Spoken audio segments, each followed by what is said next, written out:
அல்லேலூயா. சத்தமாக சொல்லுங்கள், அல்லேலூயா, அல்லேலூயா. இப்போ நம்ம இங்கே உட்காந்துருக்கிற எல்லாருமே வீட்டில் இருந்து தான் ஆலயத்துக்கு வர்றோம், அப்படி தானே? எல்லாம் சொல்லுங்கள், நான் வீட்டில் இருந்து ஆலயத்துக்கு வர்றேன். அல்லேலூயா. இன்றைக்கி ஒரு வீடு எப்படி இருக்கணும், ஒரு வீட்டுக்குள்ளே இருக்கிறவர்கள் எப்படி இருக்கணும், அந்த வீட்டுக்குள்ளே யார் இருக்கணும், அப்படி வீட்டுக்குள்ளே யாரை வர வைக்கணும் அப்படிங்கிறத நீங்கள் தெரிஞ்சுக்கணும். இன்றைக்கி அநேக குடும்பங்களுக்கு போனோம்னா குடும்பங்களிலே நன்மைகள் சொல்வது ரொம்ப குறைவு. நாங்கள் நல்லா இருக்கோம், எந்த குறையும் இல்லை, எங்கள் பிள்ளைய நல்லா படிக்குதுங்க, எங்கள் வீட்டுக்கு நல்லா சம்பாதிக்கிறார், எந்த குறையுமில்லை, நாங்கள் நல்லா இருக்கோம், எந்த கடனுமே கிடையாது, நிம்மதியாக இருக்கிறோம், எந்த போராட்டமும் கிடையாது, நாங்கள் நிம்மதியாக இருக்கிறோம் அப்படின்னு சொல்கிறத பார்த்தா ரொம்ப கம்மி. 75% பார்த்துக்கொள்ளுங்க, ஏதாவது ஒரு பிரச்சனைகளை தான் குடும்பங்களிலே சொல்வதை நம்ம கேட்குறோம். பொண்டாட்டியை பற்றி சொல்லுவாங்க, புருஷனை பற்றி சொல்லுவாங்க, பிள்ளையை பற்றி சொல்லுவாங்க, வேலை இல்லைன்னு சொல்லுவாங்க, கடன் பிரச்சனை பற்றி சொல்லுவாங்க, பலவீனம் இருக்குன்னு சொல்லுவாங்க. அவ்வளோ பிரச்சனைகள் குடும்பங்களிலே இருக்கிறனால என்ன செய்கிறாங்க, சொல்கிறாங்க. நல்லா தெரிஞ்சுக்கொள்ளுங்க. இன்றைக்கி இருக்க வேண்டியவர் இருந்தால் எந்த பிரச்சனையுமே வராது. அல்லேலூயா சொல்லுங்கள். பாருங்கள், இயேசு கூட 12 சீடர்கள் இருந்தாங்க. அவங்களுக்கு ஒரு குறை இல்லைன்னு சொல்கிறாங்க. 12 சீடர்கள் இயேசுவை பார்த்து இந்த ஒரு சாட்சியை சொல்கிறாங்க, எங்களுக்கு ஒரு குறை இல்லை, நான் உங்களை கையில் காசு பணம் இல்லாமல் தடி இல்லாமல் உங்களை வெறுங்கையோடு அனுப்புனேனே, உங்களுக்கு ஏதாவது குறை இருந்துச்சா அப்படின்னு ஏசப்பா கேட்குறார் சீசர்களை பார்த்து. அவங்க ஒரு குறை இல்லை அப்படிங்கிறாங்க. அப்போ ஏசப்பா இருக்கிற இடத்துல குறையே என்பது கிடையாது. ஒரு கிராமத்துக்கு ஊழியத்துக்கு அனுப்புகிறார் ஏசப்பா சீசர்களை. வழிக்கு பையாவது தடியாவது காசாவது ஒன்றுமே நீங்கள் கொண்டு போக வேணாம் அப்படிங்கிறார். அவங்க ஒன்றும் இல்லாமல் தான் போகிறாங்க கிராமத்துக்குள்ளே ஊழியத்துக்கு. ஆனால் அங்கே அந்த நேரத்தில் சரியான முறையில் சாப்பாடு, தண்ணி, டீ, காஃபி, ஸ்நாக்ஸு எல்லாம் கிடைக்கிது. பார்த்துக்கொள்ளுங்க. ஊழியத்தை முடிச்சுட்டு வரும்போது ஏசப்பா கேட்குறாரு, நான் உங்களை அனுப்புகிறேனே, உங்களுக்கு ஏதாவது குறை இருந்துச்சா அப்படின்னு கேட்குறாரு. அவங்க சொல்கிறாங்க, ஒரு குறை இல்லை ஏசப்பா, நாங்கள் நிறைவாக போயிட்டு வந்துட்டோம் அப்படின்ட்டாங்க. அப்போ ஏசப்பா கூட இருக்கும்போது குறை என்பது இருக்காது. இன்றைக்கி நம்ம கிறிஸ்தவர்கள் என்று சொல்கிறோம், ரட்சிக்கப்பட்டவர்கள் என்று சொல்கிறோம், நான் அபிஷேகம் பண்ணப்பட்டிருக்கிறேன் என்று சொல்கிறோம், நான் இயேசுவை சொந்த இரட்சகராக ஏற்றுக்கொண்டு இருக்கிறேன்னு சொல்கிறோம். ஆனால் இன்றைக்கி நம்முடைய குடும்பத்தில் குறைகள் இருக்கிறதே, பிரிவினை இருக்கிறதே, சமாதான குலைச்சல் இருக்கிறதே, சரியான வேலை இல்லையே, சரியான வருமானம் இல்லையே. அப்போ இப்படிப்பட்ட குறைகள் சில குடும்பங்கள் இருந்து கொண்டு தான் இருக்கிறது. ஆனால் இன்றைக்கி ஏசப்பா சொல்கிறாரு, நான் குறையில்லாத வாழ்க்கை வாழ உன்னை நான் அழைச்சிருக்கிறேன் அப்படிங்கிறார். உனக்கு ஒரு குடும்பம் இருந்தால் அந்த குடும்பத்துக்குள்ளே குறை இருக்கக்கூடாது, அந்த குடும்பத்தில் ஒரு நிறைவு இருக்கணும். வேதத்தில் கொர்நேலியு குடும்பத்தை படித்து பார்த்தீங்கன்னா அந்த கொர்நேலியு குடும்பம் அவ்வளவு ஒரு அற்புதமான குடும்பமாக இருந்தது. ஆனால் இன்றைக்கி நம்முடைய குடும்பங்களிலே ஏதாவது குறைபாடு இருக்கிறது. குடும்பத்தில் 4 பேர் இருந்தாலும் 3 பேர் இருந்தாலும் 5 பேர் இருந்தாலும் ஒரு சந்தோஷம் குடும்பத்தில் இருக்க வேண்டும்.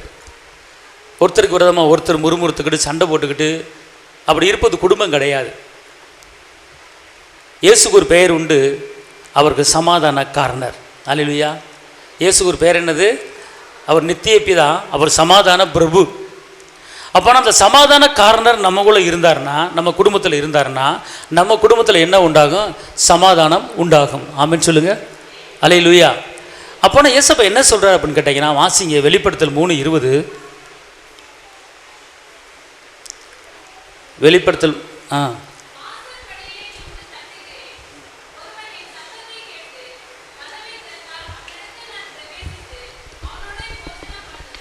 அல்லேலூயா. போஜனம் பண்ணுவேன். அப்புறம் இப்போ ஏசப்பா உங்களையும் என்னையும் பார்த்து சொல்கிறாரு, மகனே மகளே, உன் வீட்டு வாசப்படி நின்று கதவை நான் தட்டுறேன், நீ கதவை திறந்து விட்டேன்னா நான் வீட்டுக்குள்ளே உன் பக்கத்தில் உட்காந்து என்ன செய்வேன்? சாப்பிடுவேன். நீயும் என் கூட சேர்ந்து என்ன செய்வாய்? சாப்பிடுவாய். அப்போ இதில் என்ன ஒரு பாயிண்ட், நம்ம செய்ய வேண்டிய வேலை என்ன இருக்குது? அவர் சொல்கிறாரு, நான் ஒரு வீட்டுக்குள்ளே உட்காந்து சாப்பிட போகிறேன், நீயும் என் பக்கத்தில் சாப்பிட போகிற, நானும் உன் பக்கத்தில் உட்காந்து சாப்பிட போகிறேன். அல்லேலூயா. அவர் மட்டும் பக்கத்தில் உட்காந்துருந்தாருன்னா, இங்கே இருங்க, ஏசப்பா கூட இருந்த சீசர்கள் 3 நேரமும் திருப்தியாக சாப்பிட்டாங்க. சாப்பிட்டது ஒரு சாதாரண சாப்பாடு இல்லை, சாப்பிட்ட அவ்வளோமே என்ன சாப்பாடு? ரிச்சான உயர்ந்த ரக 5 ஸ்டார் ஹோட்டல் சாப்பாடு சாப்பிட்டாங்க. எப்படி அப்படின்னு கேட்குறீங்களா? எப்படி அப்படின்னு கேட்குறீங்களா? நல்லா கவனிங்க. இப்போ சகை வீட்டுக்கு உள்ளே போனாங்க. சகை சாப்பாடு போட்டாரா போடலையா? போட்டாரா போடலையா? அப்போ அவர் சகை ஒரு பணக்காரன் பார்த்துக்கொள்ளுங்க. அப்போ இயேசு கூட இருந்தால் எந்த குறையுமே இருக்காது. என்ன அவர் தட்டுறாரு, நம்ம திறக்கணும். அல்லேலூயா. நம்ம வீட்டை என்ன செய்றாரு? தட்டுறாரு, நம்ம திறக்கணும். நம்ம திறந்துட்டா நம்ம பக்கத்தில் உட்காந்து என்ன செய்வார்? சாப்பிடுவார். அது எங்கே? நம்ம வீட்டுக்குள்ளே வருவார். அல்லேலூயா. எல்லாம் சொல்லுங்கள், இயேசுவே என் வீட்டுக்குள்ளே வரும். இப்போ இயேசு உங்கள் வீட்டுக்குள்ளே வந்தாருன்னா பலவீனம் இருக்குமா? இயேசு உங்கள் வீட்டுக்குள்ளே வந்தாருன்னா பிரிவினை இருக்குமா? இயேசு உங்கள் வீட்டுக்குள்ளே வந்தாருன்னா தரித்திரம் இருக்குமா?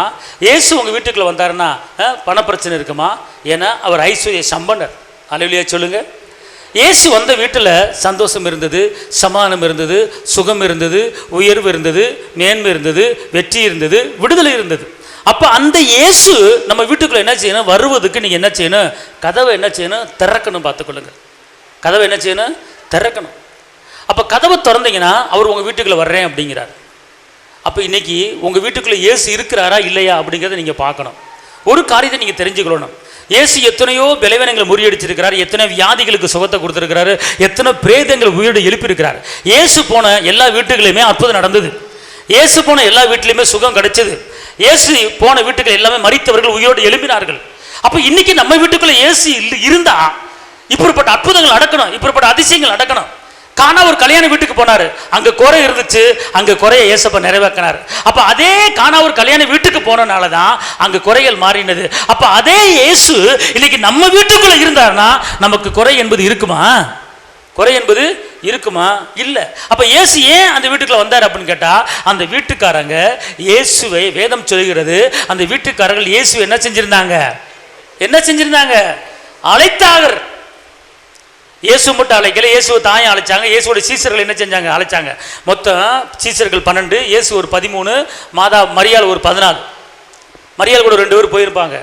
கிட்டத்தட்ட ஒரு 15 டிக்கெட் அந்த கல்யாண வீட்டுக்கு என்ன செஞ்சுருப்பாங்க? போயிருப்பாங்க. ஆனால் இயேசு அந்த வீட்டுக்குள்ளே போனனால தான் அந்த வீட்டுக்கு வருகிற நிந்தைகள், அவமானங்கள் எல்லாம் என்ன செஞ்சிச்சு?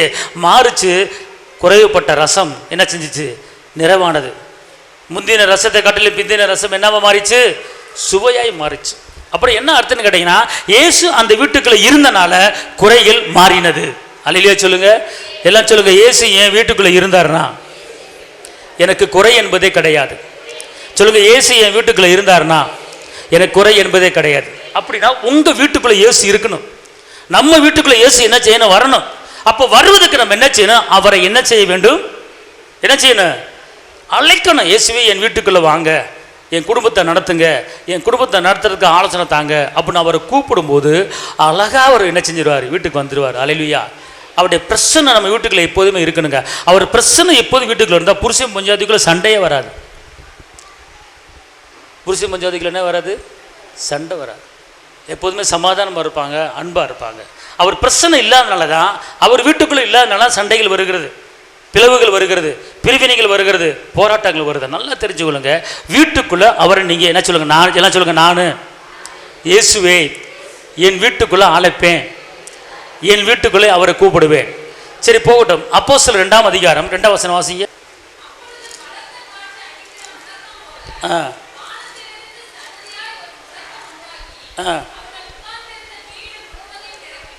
அவர் உட்கார்ந்த வீடு முழுவதையும் நிறைவேற்று. அப்புறம் என்ன அர்த்தம்னு கேட்டீங்கன்னா, பரிசுத்த ஆவியானவர் அந்த வீடு முழுவதும் என்ன செஞ்சாரு? இறங்கினார். இறங்குறது மாத்திரமல்லாமல் அவர்கள் வெவ்வேறு பாஷையிலே, அந்நிய பாஷையில் என்ன செஞ்சாங்க? பேசினாங்க. இன்னைக்கு நல்லா தெரிஞ்சு கொள்ளுங்க, நம்முடைய வீட்டுக்குள்ள ஆவியானவர் இருக்கிறாரா? அப்ப இங்க வீட்டுக்குள்ள ஒரு மனதோட இங்க எப்படி போட்டிருக்குன்னா, இங்க இருங்க, பெந்தெகோஸ்தே என்னும் நாள் வந்தபோது அவர்கள் எல்லோரும் ஒருமுனப்பட்டு இந்த பலத்த காட்சி அடிக்கிறதுக்கு என்ன காரணம்? இந்த ஆவியானவர் இந்த வீட்டுக்குள்ள இறங்குவதற்கு என்ன காரணம்? அப்படின்னா இதுக்கு காரணம் இருக்கு. என்ன காரணம் கேட்டீங்கன்னா, காரணத்தை முதல் வசனத்தில் போட்டிருக்கிறது. அவர் எல்லாரும் என்ன செஞ்சாங்க? ஒருமுனப்பட்டு வந்தார்கள். இன்னைக்கு உங்க வீட்டுக்குள்ள ஏன் அபிஷேகம் இல்ல? இன்னைக்கு உங்க வீட்டுக்குள்ள ஏன் ஆவியானவர் இறங்கல? இன்னைக்கு உங்க வீட்டுக்குள்ள ஏன் அந்நிய பாஷை இல்ல? உங்க வீட்டுக்குள்ள ஏன் தேவ பிரசனம் இல்ல? உங்க வீட்டுக்குள்ள ஏன் தேவ மகிமை இறங்கல? உங்க வீட்டுக்குள்ள தேவ பிரசனம் இருந்துச்சுன்னா, உங்க வீட்டுக்குள்ள தேவ ஆவியானவர் இருந்தார்னா, உங்க வீட்டுக்குள்ள அக்கினி அபிஷேகம் இருந்துச்சுன்னா, உங்க வீட்டுக்குள்ள இருக்கிற பலவீன கட்டுகளை அந்த அக்கினி சுட்டெடுத்து போட்டு உங்க குடும்பத்துல ஒரு சுகத்தின் வல்லமையை கொடுத்துரும். உங்க குடும்பத்துல தேவ மகிமை இருந்தால் சமாதான குலைச்சலை இழுத்து போட்டுரும். உங்க குடும்பத்துல தேவ மகிமை அளவில்லாமல் இறங்கினால் தர்க்கத்தின் ஆவி உங்க குடும்பத்துல இருக்காது. அப்பனா தேவ பிரசனம் இல்லாத வீடா இருப்பதனாலதான் தேவ மகிமையை உணர முடியல, தேவ சுகத்தை உணர முடியல, தேவ சமானத்தை உணர முடியல, தேவ கிருபையை உணர முடியல.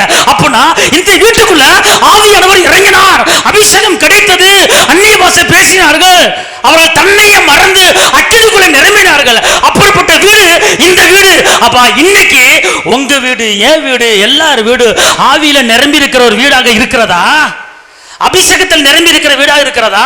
அப்ப ஏன் அபிஷேகம் இல்ல? ஏன் அந்நிய பாஷை பேச முடியல? ஏன் பரிசுத்த ஆவி உங்க வீட்டுக்குள்ள இறங்கல? இந்த வீட்டுக்குள்ள மட்டும் ஏன் ஆவியானவர் இறங்கினாரு? இந்த வீட்டுக்குள்ள மட்டும் ஏன் அபிஷேகம் இருந்துச்சு? இன்னைக்கு அநேக வீட்டுக்குள்ள சண்டையும் முறுமுறுப்பும் பிரச்சனைகள் நெருக்கங்களும் பாடுகளும் இதானே இருந்துகிட்டு இருக்கு. ஆனா இந்த ஆவியானவர் வீட்டுக்குள்ள இருந்தார்னா அவர்கள் தங்களையே மறந்து அவர்கள் வெவ்வேறு பாஷைகளை பேசினார்கள். அல்லேலூயா சொல்லுங்க.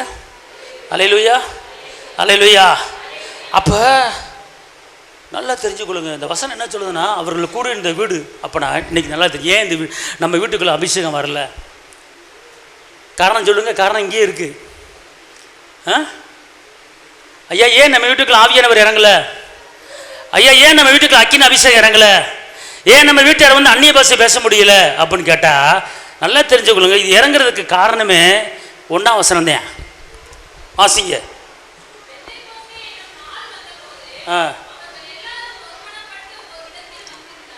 அப்ப எந்த இடத்துக்கு வந்திருந்தாங்க? அந்த வீட்டுக்கு வந்திருந்தாங்க, அப்படித்தானே? அல்லேலூயா. அப்பனா ஆவியானவர் இறங்குவதற்கு, அபிஷேகம் இறங்குவதற்கு, உங்க ஆவி ஆத்மா சரிகிற பரிசுத்த ஆவியால் நிரம்புவதற்கு ஃபர்ஸ்ட் பாயிண்ட், அவர்கள் ஓரிடத்தில் என்ன செஞ்சாங்க? எப்படி கூண்டாங்க? ஒரு மனம். அதாவது நல்ல ஒரு காரியத்தை தெரிஞ்சுக்கணும், ஒரு மனது இருக்கிற இடத்துல ஆவியானவர் இருப்பார். ஒரு மனது இருக்கிற இடத்துல ஆவியானவர் இருப்பார். அப்படின்னா ஒரு மனதுன்னு என்னது? இப்போ வீட்டில் 4 பேர் இருக்கு, 4 பேத்துக்கு ஒரே மனது, 4 வீட்டுக்கும் ஒரே மனது. இப்போ வீட்டுக்கார் இருக்காருன்னா வீட்டில் இருக்கிற 4 பேத்தையும் நேசிக்கணும். வீட்டுக்கு என்ன பாரு, இதை கட்டிட்டு வந்து நான் படுறவாடு கொஞ்சம் நஞ்சமா பெரிய தொல்லையாக இருக்குது அப்படின்னு சொல்லாமல் இப்படி பார்த்துட்டு பார்ப்பார். அப்படி வீட்டுக்காரமாவை அப்படின்னு சொல்லிட்டாருண்ணா, அதாவது இதுலேயே வார்த்தையை கண்டுபிடிச்சிடலாம். வீட்டுக்காரன் பார்த்து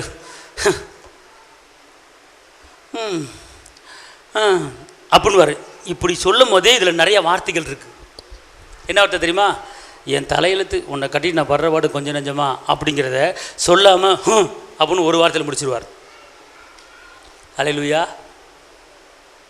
உடனே அவங்க பார்ப்பாங்க, நான் போட்டு வந்த 25 பவுனை அழிச்சு போட்டு இவள் பேசுகிறான் பாரு விளங்காதவன், என் தலையெழுத்து, சோறை போட்டுருக்கு தின்னு தொல்லை.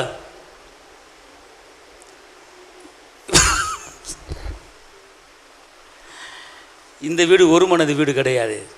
இந்த வீடு ஒரு மனது வீடு கிடையாது. அங்கே ஆவியானவர் என்ன செய்ய மாட்டார்? என்ன செய்ய மாட்டார்? சொல்லுங்க, இறங்க மாட்டார். இந்த வீட்டில் வந்து இறங்கினார். எப்படி கூடுனாங்க? ஓரிடத்தில் அவர்கள் எல்லாரும் ஒருமுனைப்பட்டு தேவனை மையப்படுத்தும் போது ஆவியானவர் இறங்கினார். அப்போ இன்னைக்கு உங்கள் குடும்பம் ஆவியானவர் இறங்குகிற குடும்பமாக, பரிசுத்த ஆவியானவர் உங்க குடும்பத்தை ஆளுகை செய்கிற குடும்பமாக இருக்க வேண்டும் என்றால் உங்க வீடு ஒரு தேவ பிரசனம், இயேசு தங்கியிருக்கிற வீடா இருக்குன்னு அப்படின்னு கேட்டீங்கன்னா அந்த வீட்டுக்குள்ள ஆவியானவர் இருக்கணும். அப்போ அந்த ஆவியானவர் வருவதற்கு உங்க வீட்டில் இருக்கிற அத்தனை பேர் ஒரு மனதாக இருக்கீங்களா? தாய், தகப்பன், பிள்ளை எல்லாம் ஒரு மனதோடு இருக்கிறீங்களா? ஒரு மனது இருந்தால் அந்த வீட்டுக்குள்ள ஆவியானவர் இறங்குவார். ஏன்னா இங்கே அப்படி தான் போட்டிருக்கு. அவர்கள் ஓரிடத்திலே ஒருமனப்பட்டு என்ன செஞ்சாங்க? கூடினாங்க. நடந்தது பார்த்துக்கொள்ளுங்க. அப்போ இந்த வீட்டுக்குள்ள ஆவி இறங்க. இன்னைக்கு உங்கள் வீடு, என் வீடு ஆவியானவர் இறங்குகிற வீடா என்ன செய்ய வேண்டும்? இருக்க வேண்டும். ஆமேன் சொல்லுங்க, ஆமேன் சொல்லுங்க. ஒன்றுமே இல்லைங்க, தேவ பிரசனம் உங்கள் வீட்டுக்குள்ள நிரம்பிருச்சுன்னு வச்சுக்கொள்ளுங்களேன், எந்த அசுத்த ஆவி உங்கள் வீட்டுக்குள்ளே வரவே முடியாது. பேயை வந்து நீங்கள் கண்ணார பார்க்க முடியாது, அது ஆவி மாதிரி வரும். ஆனால் இந்த பரிசுத்த ஆவி அந்த வீட்டுக்குள்ளே இருந்தாருன்னா எந்த பிசாசு கூட நம்ம வீட்டுக்குள்ளே இருந்தால் தங்கவே முடியாது. பார்த்துக்கொள்ளுங்க. அல்லேலூயா சொல்லுங்க, அல்லேலூயா. ஒரு ஆவி கெட்டாவி இருக்குன்னா உடம்புக்குள்ளே இருக்கும், தெரியாது. ஒரு ஆவி கெட்டாவி இருக்குன்னு உடம்புக்குள்ள இருக்கு, யாருக்கு தெரியும்? வீட்டில் 6 பேர் இருந்தால் 6 பேருக்கு ஒரு ஆளுக்குள்ள ஒரு ஆவி உட்காந்துருக்கும். அது எப்படி நல்லத்தானே என்கிட்ட பேசுகிறாங்க, நல்லத்தானே சிரிக்கிறாங்க, எப்படி அவங்களுக்குள்ள ஆவி இருக்கும்? அது ஒரு ஓரத்தில் முடங்கி கிடக்கும். அப்பப்போ எடுத்து வேலை செஞ்சுட்டு போய் உட்காந்துக்குவான். அப்பப்போ இப்போ முறுமுறுப்பு ஆவி இருக்குன்னு வச்சுக்கொள்ளுங்க, கட்டுப்பட்டு பேசுவாங்க, டக்குன்னு சண்டை மூட்டிவிட்டு போய் எனக்கு கம்முன்னு உட்காந்துருவாங்க. அது ஒரு முறுமுறுப்பு ஆவி. சண்டைக்கராவி ஒருத்தர் இருக்கான், டக்கு புக்குன்னு சண்டையை மூட்டி விட்டு அதை சேர்ந்து எது சண்டையை மூட்டி விட்டு இப்போ டக்குன்னு உட்காந்துக்குவாங்க. அப்பப்போ எலும்புவான், அப்பப்போ வடப்பான், டக்குன்னு படுத்துக்குவான். அப்போ சுன்னு வருவான், அப்போ டக்குன்னு படுத்துக்குவான். அது உள்ளத்துக்குள்ளே கிடக்கும், ஒரு ஓரத்தில் ஒதுங்கி கிடக்கும் அந்த ஆவி. ஹலோ, புரியுதா புரியலையா? உங்கள் வீட்டுக்குள்ள ஏதாவது ஒரு சண்டை வந்து வச்சுக்கொள்ளுங்க. யார் 5 பேர் இருக்குன்னு வச்சுக்கொள்ளுங்க, 5 பேர் இருக்கிற இடத்துல சண்டை வந்துருச்சு வச்சுக்கொள்ளுங்க. 5 பேத்துக்குள்ள யாராச்சும் ஒரு ஆளுக்குள்ள உள்ள உட்காந்துருப்பான், சைடில் உட்காந்துருப்பான், உங்களுக்கு தெரியாது. அப்போ எங்கள் வீட்டுக்குள்ள 5 பேத்துக்குள்ள பிசாசு பிடிச்ச ஆள் ஒரு ஆள் இருக்கோ? ஆமாம் இருக்கு. எப்படி சொல்கிறீங்க? ஒரு வாலிபனுக்குள்ள 6000 ஆவி உட்காந்து உங்கள் வீட்டுக்குள்ள ஒரு ஆவி உட்காருமா உட்காராதா? ஒரு உடம்புக்குள்ள எத்தனை ஆவி உட்காரும்? எத்தனை ஆவி? 6000 ஆவி. அது வெளியே போச்சா போலையா? போச்சா போலையா? எதுக்குள்ள போச்சு? பண்ணிக்குள்ள போச்சு. அல்லேலூயா. இன்னைக்கு நம்ம வீட்டுக்குள்ள 4 பேர் இருந்தாலும் 5 பேர் இருந்தாலும் சரி, யாராச்சும் ஒரு அளவுக்குள்ள ஒருத்தர் வந்து உட்காந்துருப்பான். எப்போ பார்த்தாலும் குற்றப்படுத்திக்கிட்டே இருந்துன்னு வச்சுக்கொள்ளுங்க, குற்றப்படுத்துவான், குற்றப்படுத்துகிற ஆவி. அல்லேலூயா. இப்போ யூடியூப்ல குற்றப்படுத்துறதுன்னு ஒரு ஆள் இருக்காரு. சில ஊழியர்களை குற்றப்படுத்திட்டு இருப்பான். சில பேர் அது வேணும்னே அது என்ன யாரை பற்றி சொல்லலாம், எந்த ஊழியரை பற்றி சொல்கிறான், வாஞ்சியா எந்திரிச்சா டொக்கு டக்குன்னு பார்ப்பாங்க. அதை டெய்லி பார்க்க அந்த குற்றப்படுத்துகிற ஆவி உங்களுக்குள்ள நீங்கள் குற்றப்படுத்துகிற ஆளாக என்ன செய்து விடுவீர்கள்? மாறி விடுவீர்கள். எதை பார்க்குறீங்களோ, எதை நினைக்கணும், அது அப்படியே ஆயிரும். அல்லேலூயா சொல்லுங்கள். அதான் சொல்லப்பட்டிருக்கு, மாமிச தொடுமல்ல, இரத்த தொடுமல்ல, இப்பொல்லாத பிரம்மஜத்தின் அந்தகார லோகதபதியோடு என்ன செய்ய உண்டு? போராட்டம் உண்டு. ஆனால் எபேசியர் 6:13 சொல்லுகிறது, அந்த நேரத்தில் தீங்கு நாளிலே அவைகளை நீங்கள் என்ன செய்யணும்? எதிர்க்கணும். ஒரு குடும்பத்தில் சண்டை வருதா, சண்டைக்காராவே எதிர்க்கணும். ஒரு குடும்பத்தில் முறுமுறுப்பு வருதா, முறுமுறுப்பாவே எதிர்க்கணும். ஒரு குடும்பத்தில் பலவீனம் வருதா, பலவீனாவே எதிர்க்கணும். ஒரு குடும்பத்தில் தருத்திரம் இருக்கா, தருத்திரத்தனாவே எதிர்க்கணும். அதை எதிர்த்து ஜெபிக்கிறதுக்கு உண்டான பலனை கர்த்தர் கொடுத்துருக்கிறாரு. அது எப்படி அப்படின்னு கேட்டால், ஆவியானவர் அந்த குடும்பத்தில் என்ன செய்யணும்? இருக்கணும். பார்த்துக்கொள்ளுங்க. ஆவியானவர் இருந்தார்னா எல்லா கருத்தை அவரே பொறுப்படுத்திக் கொள்வார். ஆனால் அந்த ஆவியானவர் இறங்குவதற்கு நம்ம குடும்பத்தில் எல்லாத்துக்கும் என்ன செய்யணும்? ஒரு மனது இருக்கணும். ஆமென் சொல்லுங்க. அல்லேலூயா சொல்லுங்க. என் வீட்டுக்குள்ளே இருக்கிற எல்லாத்துக்கும் ஒரு மனது இருக்கிறது, தாழ்மை இருக்கிறது, சமாதானம் இருக்கிறது. சில பேர் யோசனை பண்ணி சொல்கிறீங்க, சில பேர் சிந்திச்சு சொல்கிறீங்க. நீங்கள் சொல்லுங்கள், வந்துடும் சமாதானம். என்ன செஞ்சிடும்?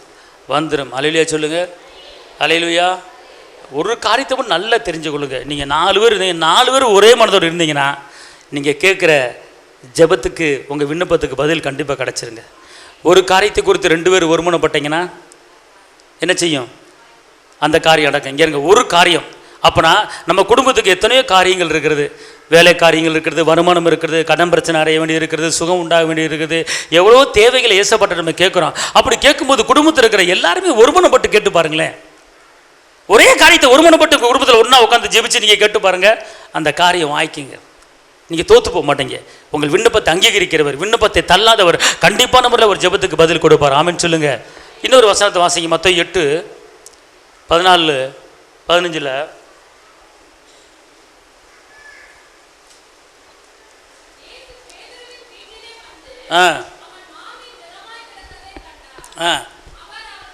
இங்கே வருங்க.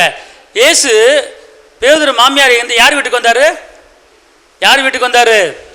சொல்லுங்க. இயேசு யார் வீட்டுக்கு வந்தாரு? சொல்லுங்க. பேதுரு மாமியார் வீட்டுக்கு வந்தாரு. ஆனால் பேதுரு மாமியார் போட்டிருக்கு, பேதுரு பொண்டாட்டியை காணா. என்னன்னு தெரியல, பொண்டாட்டி எப்படிப்பட்ட ஆளை தெரியல, அதான் போடலை போல் இருக்குது வேதத்தில். ஆனால் மாமியார் இருக்குது. அப்புறம் பொண்டாட்டி எங்கிட்ட ஒரு மூலையில் ஒளிஞ்சிருப்பாங்கன்னு நினைக்கிறேன். சரிங்களா? அப்போனா இயேசு வீட்டுக்குள்ளே வந்துட்டாருன்னா ஒரு பலவீனம் இருந்துச்சு. அவர் பலவீனத்தை பார்த்துட்டு சும்மாவே போக மாட்டார். ஒரு ஆள் படுத்து கிடக்கு, பெட்லேயே படுத்து கிடக்கு. இயேசு உள்ளே வராரு. உள்ளே வந்து ஆஹா அப்படின்னு பார்க்குறாரு. உடனே என்ன செய்கிறார்? மாமி கையை பிடிக்கிறாரு. மாமி டக்குன்னு எந்திரிச்சு உட்காருது. எந்திரிச்சு உட்காந்து வரனே சுறுசுறுப்பாக வேலை பார்க்குது. உட்காருங்க, வாங்க ஏசப்பா உட்கார வச்சுட்டு, அதுக்கப்புறம் அடுப்படியிலே வேலை பார்க்க 3 நாள் படுத்த இருந்த அம்மா ஏசு கையை பிடிச்சி சுகத்தை கொடுத்த உடனே அந்த அம்மா ஏசப்பாவுக்கு காப்பி போட்டு கொடுக்குது. அல்லேலூயா. ஏசப்பா கவனிக்குது. அப்போ ஏசு மாமியார் வீட்டுக்குள்ளே போனார். மாமியார் வீடை திறந்து கொடுத்தனால ஏசு உள்ளே வந்தார். மாமியார் போய்ட்டு ஏசப்பா போய்ட்டு எங்கள் வீட்டில் இடம்ல போய்ட்டு வாங்க போய்ட்டு அடுத்த வீட்டு பாருங்கன்னு சொல்லியிருந்தா அந்த மாமி படுத்த படுக்கையே தான் கிடக்கணும். ஆனால் மாமி எப்படி எந்திரிச்சிச்சு அப்படின்னு கேட்டால் ஏசப்பா வீட்டுக்குள்ளே வர்றதுக்கு இடம் கொடுத்தார், சுகம் கிடச்சிச்சு. அல்லேலூயா. அப்போ இயேசு வீட்டுக்குள்ளே இருந்தார்னா உங்கள் வீட்டுக்குள்ளே பலவீனை என்பது என்ன செய்யாது, வராது. இயேசு உங்கள் வீட்டுக்குள்ளே இருந்தார்னா சுகத்தின் வல்லமை என்ன செய்ய முடியும், கற்றுக்கொள்ள முடியும். இன்னொரு வசனத்தை வாசிங்க, மத்தேயு 9:9-13. ஆ ஆ ஆ ஆ ஆ ஆ ஆ பின்பு அந்த வீட்டில் எப்படி போட்டிருக்கு, நல்லா கவனிங்க. இயேசு அந்த வீட்டுக்குள்ள போய் என்ன செய்றாருன்னா சத்தியத்தை என்ன செய்றாரு, கற்றுக் கொடுக்கிறார். சத்தியத்தை என்ன செய்றாரு, கற்றுக் கொடுக்கிறார். சத்தியத்தை சொல்லி கொடுக்கிறார். அப்போ அங்க என்ன நடக்குது, அந்த வீட்டுக்குள்ள ஊர்க்கதை உலக கதை பேச கிடையாது. அந்த வீட்டுக்குள்ள தேவனுடைய வசனம் போதிக்கப்படுகிறது, தேவனுடைய வசனம் சொல்லப்படுகிறது. நல்லது எது கெட்டது எது அப்படி என்று சத்தியத்தை என்ன செய்ய அறிவிக்கிறார். மாத்திரமல்ல, மார்த்தாள் மரியாள் வீட்டுக்குள்ள இயேசு போனாரு. அந்த வீட்டுக்குள்ள போன இயேசு என்ன செய்யறாரு, அந்த வீட்டுக்குள்ள இருக்கிற ஆளுக்கு என்ன செய்யறாரு, சத்தியத்தை போதிக்கிறாரு. மரியாளுக்கு சத்தியத்தை போதிக்கிறாரு. மரியாள் இயேசுடைய பாதத்தில் உட்கார்ந்து சத்தியத்தை கேட்கிறா, பார்த்துக்கொள்ளுங்க. அப்ப அந்த வீட்டுக்குள்ள வேத வசனங்கள் போதிக்கப்படுகிறது, அந்த வீட்டுக்குள்ள சத்தியம் போதிக்கப்படுகிறது. அந்த வீட்டுல நல்லது எது கெட்டது எது, எதை செய்யணும் எதை செய்யக்கூடாது அப்படிங்கிற காரியங்களே இயேசு உனக்கு கற்றுக் கொடுக்கிறார். அப்ப இந்த மத்தேயு 9ஆம் அதிகாரத்தில் இயேசு சத்தியத்தை குறித்து பேசுகிறார், சத்தியத்தை கற்றுக் கொடுக்கிறார். அப்ப கற்றுக் கொடுக்கும் போது அநேகர் அறிந்து கொள்றாங்க. அங்க என்ன செய்யப்பட்டிருக்கு, அதாவது இப்ப என்ன பேசுறாங்க அங்க என்னன்னு கேட்டீங்கன்னா, இயேசு அதாவது பெரிய மனுஷர்கிட்டையும் போறாரு, பாவிகள்கிட்ட என்ன செய்யறாரு போறாரு அப்படின்னு சொல்லும் போது அதை வாசிக்க பார்ப்போம்.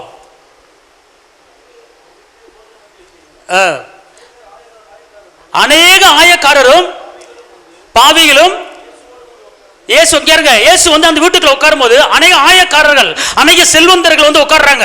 ஆனால் அவர்களோடு பாவிகள் வந்து என்ன செய்யறாங்க, பாவி வந்து உட்கார்றாங்க. அப்பனா அதை பார்க்கிறவங்க என்ன பண்றாங்க, இப்படிப்பட்ட இயேசுவானவர் ஆயக்காரரோடும் அநேக செல்வந்தரோடும் பாவியோடு சேர்ந்து உட்கார்றாரு அப்படின்னு சொல்லி ஒரு முறுமுறுப்பு உண்டாகிறது. அந்த முறுமுறுப்பு உண்டாகிற வேலையில அங்க எல்லாத்தையும் உட்கார வச்சு அந்த வீட்டுக்குள்ள ஒரு போதனை எடுக்கிறாரு, ஒரு டீச்சிங் பண்றாரு, ஒரு பிரசங்கம் பண்றாரு.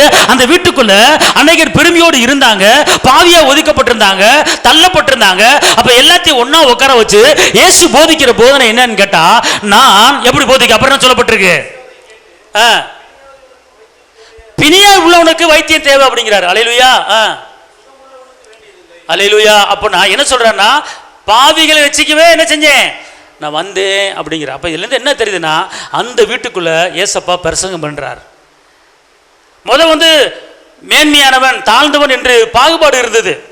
ஆயக்காரன் ஒரு குரூப் இருந்துச்சு, பாவி ஒரு குரூப் இருந்துச்சு, தாழ்ந்தவன் ஒரு குரூப் இருந்துச்சு, மேனியவன் ஒரு குரூப் இருந்துச்சு. ஆனா என் தகப்பன் இயேசுவானவர் ஆயக்காரரை கூப்பிடுறாரு, பாவிகளும் கூப்பிடுறாரு, எல்லாத்தையும் ஒண்ணுக்குள்ள ஒண்ணா உட்கார வச்சு அங்க ஒரு போதனை பண்றாரு. பார்த்துக்கொள்ளுங்க.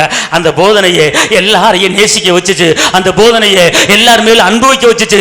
அதுதான் அந்த வீட்டுக்குள்ள நடந்த இயேசுடைய போதனை. அல்லேலூயா, அல்லேலூயா. இன்னைக்கு உங்க வீட்டுக்குள்ள சத்திய வசனங்கள் போதிக்கப்படுகிறதா? உங்க வீட்டுக்குள்ள நல்லது கெட்டது எல்லாம் போதிக்கப்படுகிறதா? சொல்லுங்க பார்ப்போம். உங்க வீட்டில் பிரசங்கம் நடக்கணும், உங்க வீட்டில் சத்திய வார்த்தை என்ன செய்யணும், போதிக்கப்படணும். மார்த்தாள் மரியாள் வீட்டில் சத்திய வசனம் போதிக்கப்பட்டது, இந்த வீட்டில் சத்திய வசனம் போதிக்கப்பட்டது. பார்த்துக்கொள்ளுங்க. அதுக்கு தான் உங்கள் வீட்டுக்குள்ளே ஜெப கூட்டம் வைங்க, ஆராதனை வைங்க, துதி வைங்க அப்படின்னு சொல்கிறது. உங்கள் வீட்டுக்குள்ளே சத்திய வசனம் போதிக்கப்படும் போது அந்த வசனங்கள் உங்கள் வீட்டில் இருக்கிற ஆள் நெஞ்ச தொடும், இதயத்தை தொடும். பார்த்துக்கொள்ளுங்க, நல்லா தெரிஞ்சுக்கொள்ளுங்க. அப்படிப்பட்ட ஒரு காரியம் இருக்கிற உங்கள் வீடு என்னாச்சுன்னு இன்னொரு வீடு இருக்குது. பார்த்துக்கலாம். Mark 5:38, mark 5:38.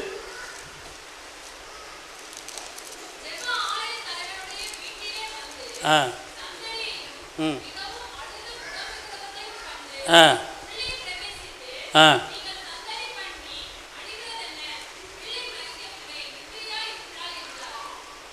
இங்க பாருங்க, ஒரு ஜெப ஆலய தலைவனுடைய ஒரு வீடு, அவருடைய மகள் மரித்து விட்டாள். ஆனால் இயேசு அந்த வீட்டுக்குள்ள வர்றாரு. பார்த்துக்கொள்ளுங்க. இயேசு அந்த வீட்டுக்குள்ள வந்தோடனே அந்த மரித்து கடந்த அந்த சரீரம் என்ன செய்கிறது, அது உயிரோட என்ன செய்யுது, எலும்புதுங்க. இயேசு வந்த இங்க இருங்க, வேதத்தில் பைபிளில் எந்தெந்த வீட்டுக்குள்ளே இயேசு போயிருக்கிறாரோ அந்தந்த வீட்டுக்குள்ளே அற்புதங்களை பார்க்கலாம், அதிசயங்களை பார்க்கலாம். யோசனை பண்ணி பாருங்கள். இந்த மரித்து கிடந்த வீட்டுக்குள்ளே இயேசு போகிறாரு, அந்த பெண்ணு உயிரோட எலும்புது. இன்றைக்கி நம்ம குடும்பங்களில் ஒன்றா ரெண்டா எத்தனையோ காரியங்கள் மறித்து கிடக்கிறதுங்க. உண்மையான அன்பு இல்லை, மறித்து கிடக்கு. உண்மையான சமாதானம் இல்லை, மறித்து கிடக்கு. உண்மையான வருமானம் இல்லை, மறித்து கிடக்கு. உண்மையான சுகம் இல்லை, மறித்து கிடக்கு. எல்லாம் மறித்து கிடக்கிறது. எதுவுமே உயிர் அடையலை. ஆனால் இயேசு வந்தார்னா எந்த காரியம் உங்கள் குடும்பத்தில் மறித்து கிடக்கிறதோ அந்த காரியங்கள் உயிரடையும். ஆமென் சொல்லுங்க, அல்லேலூயா சொல்லுங்க. அது மாத்திரமல்ல, இன்னொரு வீடு இருக்கிறது. மார்க் 14 3-9 வாசிங்க. மார்க் 14.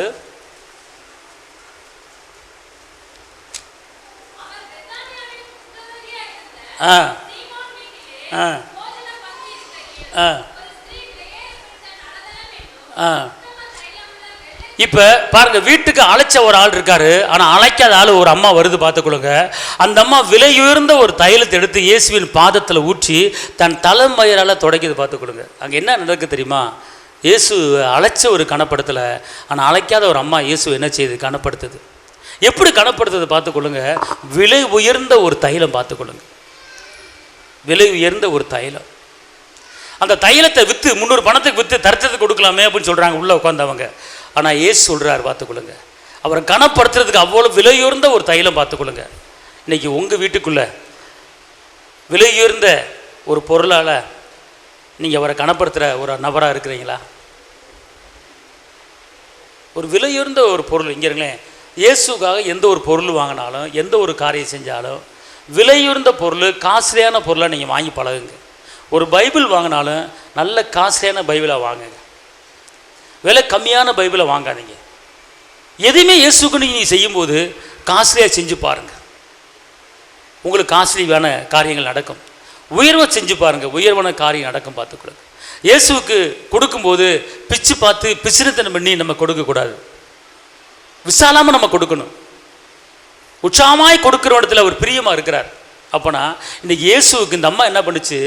தான் இருக்க பணத்தை வாங்கி 300 பணங்கிறத பெரிய ஒரு தொகை பார்த்துக்கொள்ளுங்க. அந்த தைலத்தை வாங்கிட்டு வந்து விலை உயர்ந்த தைலம் பார்த்துக்கொள்ளுங்க. ஏன்னா அவரை மையப்படுத்துறதுக்கு வேறு வழி தெரியல, அவரை கனப்படுறதுக்கு வேறு வழி தெரியல. அவர் பாதத்தில்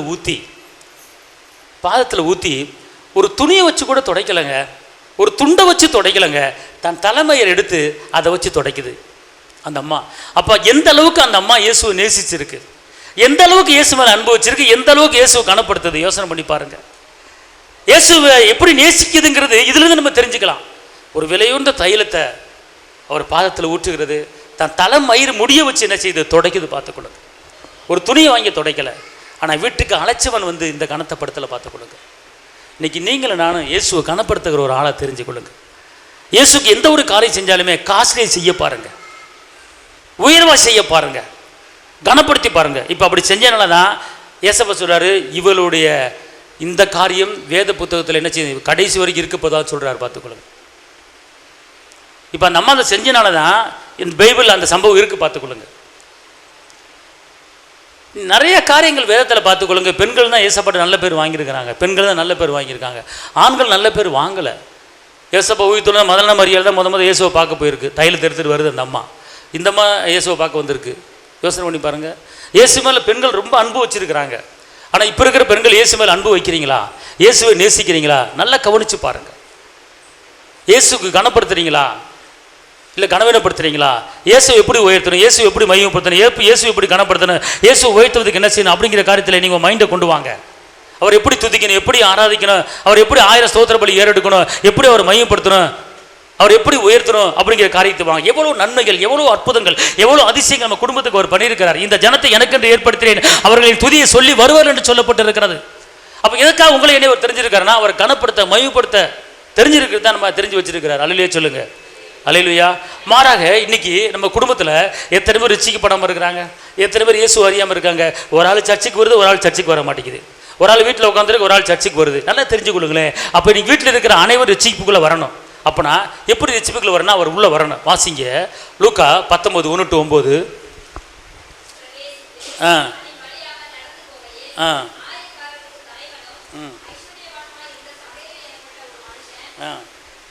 அவன் பேர் சகவி. நல்லா தெரியுங்க, இந்த கதை தெரியும் எல்லாத்துக்கும். இப்போ நல்லா கவனிங்க. இப்போ இந்த மனுஷன் பேர் என்னது? ஆயக்காரன். இவன் ஒரு ஐஸ்வர்யவான். அல்லேலூயா சொல்லுங்க. இவன் வந்து ரட்சிப்படையில், ஆனால் அந்த ஊருக்குள்ளே எல்லா மக்கள்கிட்டையும் அவன் என்ன பண்ணியிருந்தான்? கெட்ட பேர் வாங்கியிருந்தான். அவனுக்கு பேர் என்னது? வட்டி வசூல் பண்ணுறவன். அப்போ ஏசப்பா அவனை பார்த்து நான் அவன் வீட்டுக்கு வரணும் அப்படிங்கிறார். வீட்டுக்கு வரணும் இங்கேருங்க. ஏசப்பா வந்து எவ்வளோ அழகாக அவன் வீட்டுக்கு வரணுங்கிறார். அது உடனே என் வீட்டுக்குலாம் வரவேன்னு அவன் சொல்லலை. உடனே மரத்துலேருந்து குதிச்சு அவன் ஏசியை வாங்கன்னு சொல்லி கையை பிடிச்சி கூட்டிகிட்டு போகிறான் பார்த்துக்கொள்ளுங்க. ஆனால் பின்னாடி இருக்கிறாள் என்ன சொல்லுது, இவர் பாவியானவர் வீட்டுக்கு என்ன செய்கிறாரு போகிறாருன்னு சொல்லி முறுமுறுக்கிறாங்க. ஆனால் நடந்த காரியம் என்ன தெரியுமா, அவன் ஏசப்பா வீட்டுக்குள்ளே போன உடனே, ஏசப்பா வீட்டுக்குள்ளே உட்காந்த உடனே ஏசப்பா வந்து அவனை கடிந்து கொள்ளவே கிடையாது. ஏசப்பா வந்து அவனை வையவே கிடையாது. ஏசப்பா அவனை திட்டவே கிடையாது. நீ அறிய வட்டி வாங்குற, நரகத்துக்கு போயிடுவ, ஒழுங்காக இருந்துக்க, நீ அநியாயம் பண்ணிக்கிட்டு இருக்க, சீக்கிரம் செத்து போயிடுவ, அநியாயம் பண்ணிக்கிட்டு இருக்க, அடுத்த பொருளுக்கு வாங்கிட்டு இல்லைன்னு சொல்லிக்கிட்டு இருக்கியா, ரோட்டில் அடிபடி செத்துருவ. அப்போல்லாம் ஏசப்பா போதிச்சார் அவனுக்கு? அப்படி போதிக்கவே கிடையாது. ஆனால் அவன் அநேக வயிற்றுச்சை கொட்டிக்கிட்டு இருந்தவன், அநேகிட்ட 10 மடங்கு வட்டி வாங்கிட்டு இருந்தவன், எல்லா மக்கள் மத்தியிலும் அவனை வந்து கெட்ட பேர் இருக்குது. ஆனால் அவன் வீட்டுக்குள்ளே இயேசு போய் உட்காராரு பார்த்துக்கொள்ளுங்க. உட்கார்ந்த உடனே இயேசுடைய மையம் அந்த வீட்டுக்குள்ளே வந்துருச்சுங்க. அவன் சொல்கிறான் பார்த்துக்கொள்ளுங்க, அவன் உள்ளம் தொடப்பட்டதை அவன் சொல்கிறான், யார்கிட்ட ரெட்டத்தனையை வாங்கியிருந்தனா நாலாத்தனையை திருப்பி நான் கொடுத்துட்றேன். ஏசப்பா சொல்கிறாரு, இந்த வீட்டுக்கு ரட்சிப்பு வந்தது, இவனும் ஆபிரகாமின் குமாரன்றார். பார்த்தீங்களா, இயேசு வந்த வீட்டுக்குள்ளே ஒரு ரட்சிப்பின் அனுபவம். உங்கள் வீட்டுக்குள்ளே ரட்சிக்கப்படாத ஆள் இருக்கிறதா? இயேசுவை அறியாத ஆள் இருக்கிறதா? இயேசுவை சொந்த ரட்சகராக ஏற்றுக்கொள்ளாத ஆள் இருக்கிறதா? ஆனால் இயேசு உங்கள் வீட்டுக்குள்ளே வந்தார்னா ரட்சிப்படையாத ஆள் ரட்சிப்படையும். ஆனால் இங்கு காஸ்பல் சொல்ல கிடையாது, சுவிசேஷம் சொல்ல கிடையாது, நன்மையை பற்றி பேச கிடையாது, தீமை பற்றி பேச கிடையாது, வையலை திட்டலை அடிக்கலை கொடூரமாக பேசலை, கடிந்து கொள்ளலை. அவர் வந்து உட்காந்து டேபிள் அப்படி உட்கார்றாரு, விருந்து நடக்குது. நடக்கும்போதே விருந்து நடக்கும்போதே சகையு வாயிலிருந்து வருகிற வார்த்தை, நான் யார்கிட்ட இடத்தனையை வாங்கியிருந்த நாலாத்தனையை திருப்பி கொடுத்துட்றேன். சகைவு ஏசப்பா கடிந்து கொள்ளவே இல்லை. சகைவு தனிப்பட்ட முறையில் ஒரு டீச்சிங் பண்ணவே இல்லை. சகைவு தனிப்பட்ட முறையில் ஒரு போதனை பண்ணவே இல்லை. ஆனால் இயேசு உள்ள வந்த உடனேயே இயேசுடைய மகிமை அந்த வீட்டுக்குள்ள இறங்குச்சு. அவன் கெட்டவன் அவன் நல்லவனா மாறிவிட்டான். ஒரு அல்லேலூயா சொல்லுவோமா? இதே போல தாங்க இன்னைக்கு நம்ம வீட்டுக்குள்ள இயேசு வந்தார்னா கெட்டவர்களாக இருக்கிறவர்கள் கூட நல்லவர்களாக என்ன செஞ்சிருவாங்க, மாறுவார்கள். அவர் உள்ளே வரணும். மாத்திரமில்லை, இன்னொரு கடைசி ஒரு வசனம், லூக்கா 22:54 இன்னொரு வீட்டுக்குள்ளே போகிறாரு பார்த்துக்கொள்ளுங்க. பிரதான ஆசாரிய வீட்டுக்குள்ள என்ன செய்றாங்க, இங்கே நடந்த காரியம் என்னன்னு கேட்கிறான். பிரதான ஆசாரிய வீட்டுக்குள்ள இயேசுவை கொண்டு போகிறாங்க. இயேசுவை கொண்டு போகும்போது என்ன நடக்குது தெரியுமா, அங்கே ஒரு விசாரணை நடக்கிறது. அங்கே என்ன நடக்கிறது, அந்த வீட்டுக்குள்ள என்ன விசாரணை நடக்கிறது. இயேசுவை பற்றி கேட்குறான், நீ ராஜாவா, நீ யூதருடைய ராஜாவா, நீ எப்படி அற்புதம் பண்ணுற விசாரிக்கும் போது இயேசு பதில் சொல்கிறார். விசாரணை. இன்னைக்கு உங்கள் வீட்டில் விசாரணை நடக்குதா? உங்கள் வீட்டில் வந்து அட்வைஸ் பண்ணுறீங்களா? உங்கள் பிள்ளையை குறித்து விசாரிக்கிறீங்களா? உங்கள் கணவனை குறித்து விசாரிக்கிறீங்களா? உங்கள் மனைவியை குறித்து விசாரிங்களா? வீட்டுக்குள்ளே இவ்வளோ காரியம் நடக்கணும். வீட்டுக்குள்ளே துதி இருக்கணும், அபிஷேகம் இருக்கணும், வேத வசன வாசிப்பு இருக்கணும், ஆராதனை இருக்கணும், இன்னொன்று இருக்கணும். என்னன்னு கேட்டீங்கன்னா, வீட்டில் விசாரிக்கிறவளா இருக்கணும். நீங்கள் பிள்ளை வேலைக்கு போய்ட்டு லேட்டாக வந்துச்சுன்னா, எங்கம்மா போனேன், ஏன் லேட்டாச்சு, என்ன பண்ண, ஏன் டல்லாக இருக்க அப்படின்னு சொல்லி அம்மா பிள்ளை என்ன செய்யணும், விசாரிக்கணும். எனக்கு நான் கம்முன்னு இருக்கக்கூடாது. ஒரு குடும்பம் இருந்தால் அந்த குடும்பத்துக்குள்ளே ஒருத்தருக்கு ஒருத்தர் விசாரணை பண்ணணும். லேட்டாக வந்தால் ஏன் லேட்டாக வர்ற, அதுக்கு என்ன காரணம், அதுக்குண்டான விசாரணை. ஒரு மூஞ்சி உம்முன்னு வச்சுட்டா ஏன் உம்முன்னு வச்சுட்டு வந்திருக்கு, என்ன காரணம், அதுக்குண்டான விசாரணை. மக மூஞ்சியை தொங்கப்பட்டு சில நேரத்தில் மக பேக்கை கொண்டு வரோம், பேக் கொண்டு வந்து அப்படியே பேக்கை வைக்கும். ஒரு சில நேரங்களில் ஒரு சில மக பேக் கொண்டு வரோம், அப்படி பேக்கை அப்படி தூக்கி போடும். சில வீட்டில் பார்த்தீங்கன்னா சில அம்மாமார் கோவம் தான், சரி சட்டி பானை இப்படி அடிக்கிறேன் எடுத்து டமார்னு வைப்பாங்க. சில நேரங்களில் பார்த்தா நல்லா இருக்கும்போது பார்த்தா அந்த சட்டி பானை இறச்சி அப்படி பைய வைப்பாங்க, அப்படி இறக்கி அப்படி பைய வைப்பாங்க. சில நேரம் பார்த்தா கரணி எடுக்கும்போது பரபரப்பரன்னு கரணி எடுப்பாங்க, இப்படி போடுவாங்க. அப்போ தெரிஞ்சுக்கலாம் அம்மா ஏதோ விஷயத்தில் கோவமாக இருக்குன்னு தெரிஞ்சுக்கலாம். புரியுது உங்களுக்கு? விலைக்கு வச்ச பாத்திரம் ஒரு இதில் வச்சுருப்பாங்க, அது எடுக்கிறதுக்கு ஒரு கரணி எடுக்கிறதுக்கு அப்படி எல்லாத்தையும் டபடப்படப்படம் அடிச்சு டக்குன்னு அது கரணி எடுப்பாங்க. அப்புறம் புரிஞ்சுக்கலாம் வீட்டுக்குள்ள, சரி அம்மா கோவத்தில் இருக்குடா, நம்ம வீட்டுக்கார அம்மா கோவத்தில் இருக்குடா அப்படின்னு கண்டுக்கலாம். அப்போ அவங்களுக்குள்ள அந்த எரிச்சல் ஆவி உள்ளே உட்காந்துருக்கிறான் அப்படின்னு கண்டுக்கலாம். அப்போ அதுக்கு என்ன செய்யணும், அதுக்கு மாற்று வழி என்ன, அதுக்கு பரிகாரம் என்ன, உடனே பண்ணின்னு பார்த்துக்கொள்ளுங்க. புரியுதுங்களா உங்களுக்கு?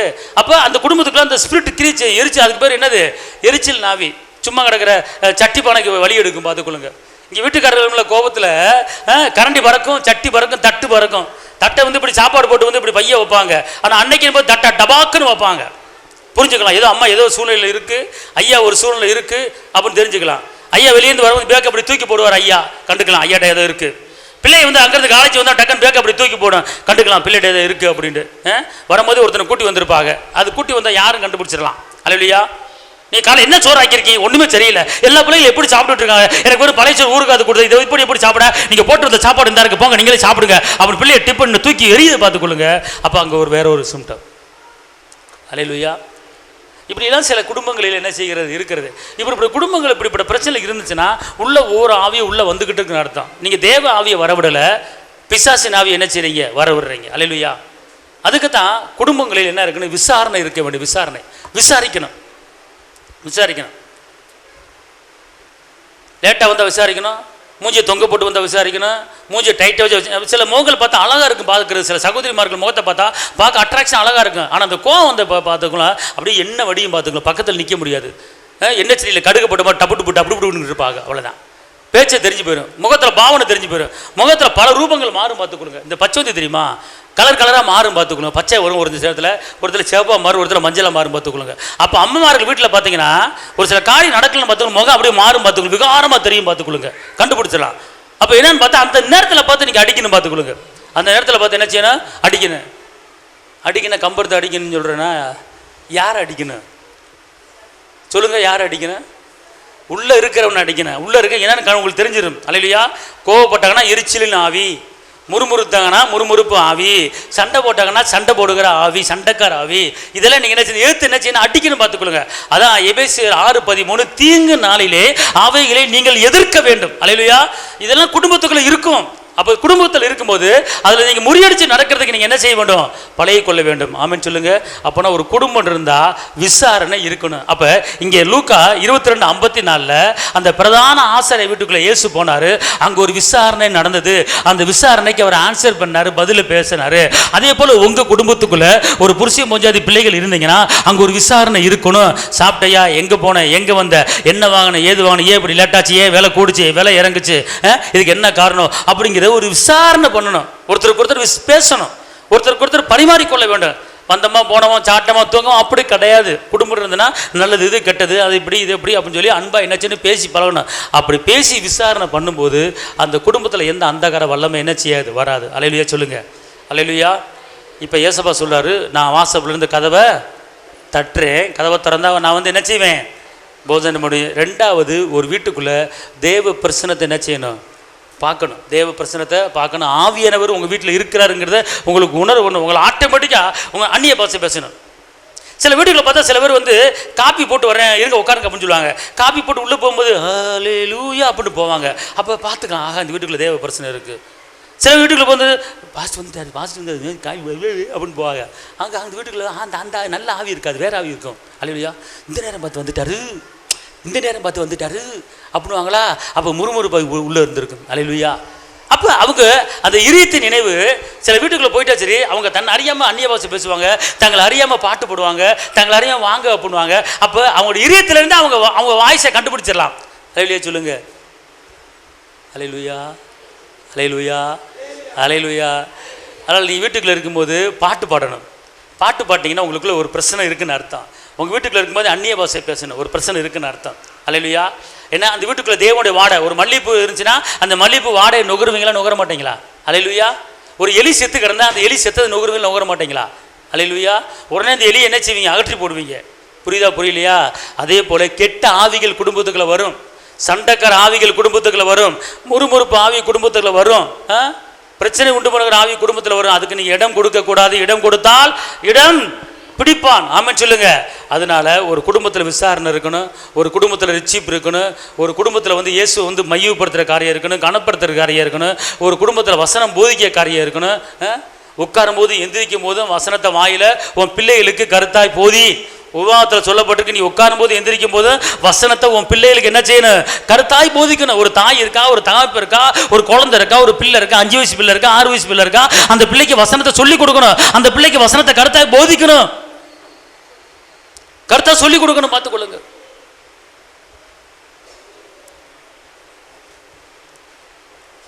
ஒரு குடும்பத்தில் போயிருக்கும் போது நெட்ட வருது அப்படின்ச்சு. அப்புறமா குட்டை வருது அப்படின்ச்சு. என்னம்மா என்ன சொல்லுது அப்படின்னு கேட்டா, இல்லை எங்கள் அக்கா கொஞ்சம் நெட்டையாக இருக்கா, நாங்கள் நெட்டாட்டு கூப்பிடுவோம் நெட்டை. அப்புறம் என் தங்கச்சி குட்டையாக இருக்கா, குட்டைன்னு சொல்லுவோம் குட்டை. சரி நீங்கள் தான் சொல்கிறீங்க, பிள்ளை சொல்லுது, நாங்கள் கூப்பிடும் போது அதுவும் சேர்ந்து கூப்பிட்டுருச்சு. நல்லா கற்றுக் கொடுக்குறாங்க. அல்லேலூயா. வீட்டில் பிள்ளைகளுக்கு நன்மையை கற்றுக் கொடுக்கணும், வசனத்தை கற்றுக் கொடுக்கணும், அன்பை கற்றுக் கொடுக்கணும், சமானத்தை கற்றுக்கணும். பட்ட பேர் சொல்லி கற்றுக் கொடுக்கக்கூடாது. அப்படின்னு சொல்லுங்க. நீங்கள் சொல்லி கொடுக்குற காரியம் அதை அப்படியே என்ன செஞ்சிடும். அதனால் ஒரு குடும்பத்தில் எந்த ஒரு பிரச்சனையும் வராமல் இருக்கிறதுக்கு நீங்கள் தேவ பிரச்சனை குடும்பத்தில் வர வைக்கணும். ஃபஸ்ட்டு இயேசுவை வர வைங்க. கர்த்தர் பெரிய கரைச்சவர். எல்லாம் அப்படியே எந்திரிச்சு நிற்போம். சோத்திரம் ஆண்டவரே, சோத்திரம் ஆண்டவரே. துஷ்டந்தனமா தூர பாலா தூர பாலா கரலரபா உரிபாலா தூர பாதா பாதூர பாதூரி கரபா தூர பாதூரி கரபாலா கரலரபா ஊர பல துணமலதர பல கரபா. புதிய நாளுக்குள் என்னை நடத்தும், புதிய கிருபையால் என்னை நிரப்பும். எல்லாம் உற்சாகமாக புதிய காரியத்துக்கு எல்லாம் கையை தட்டி ரகல துரபல துரபல தரபா ருதுரபல துரபா.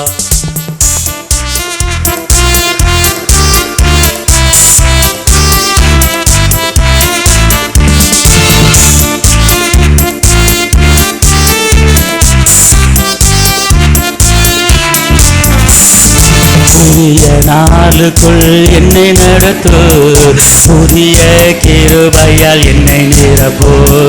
புதிய நாளுக்குள் என்னை நடத்து, புதிய கிருபையால் என்னை நிரப்பும். புது கிருபை தாரும் தேவா, புது பலனை தாரும் தேவா, புது கிருபை தாரும் தேவா, புது பலனை தாரும் தேவா.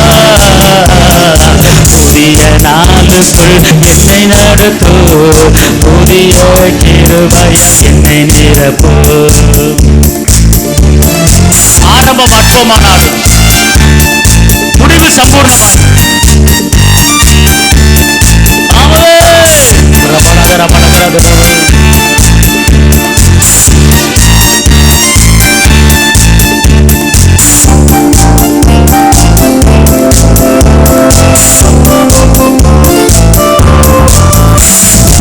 ஆரம்ப அற்பமானாலும் முடிவு சம்பூர்ணமா.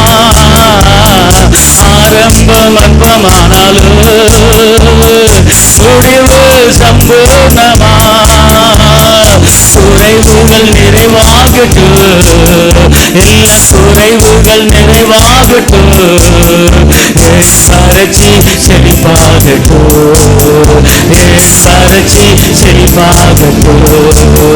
புது கிருபை தாரும் தேவா, புது பலனை தாரும் தேவா, புது கிருபை தாரும், புது பலனை தாரும் தேவா.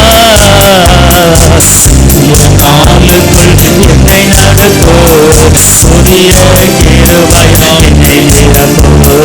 புதிய நாளுக்குள் என்னை நடத்தோ, புதிய கிருபையால் என்னை நிரப்போ.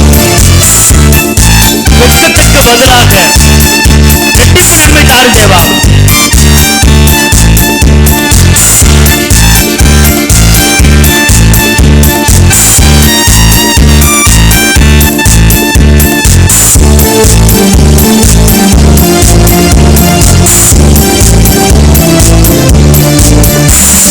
வெட்கத்துக்கு பதிலாக நன்மை தாரும் தேவா. வெட்கத்துக்கு பதிலாக ரெட்டிப்பு நன்மை தாரும் தேவா. கண்ணீருக்கு பதிலாக, இந்த கண்ணீருக்கு பதிலாக களிப்பை தாரும் தேவா.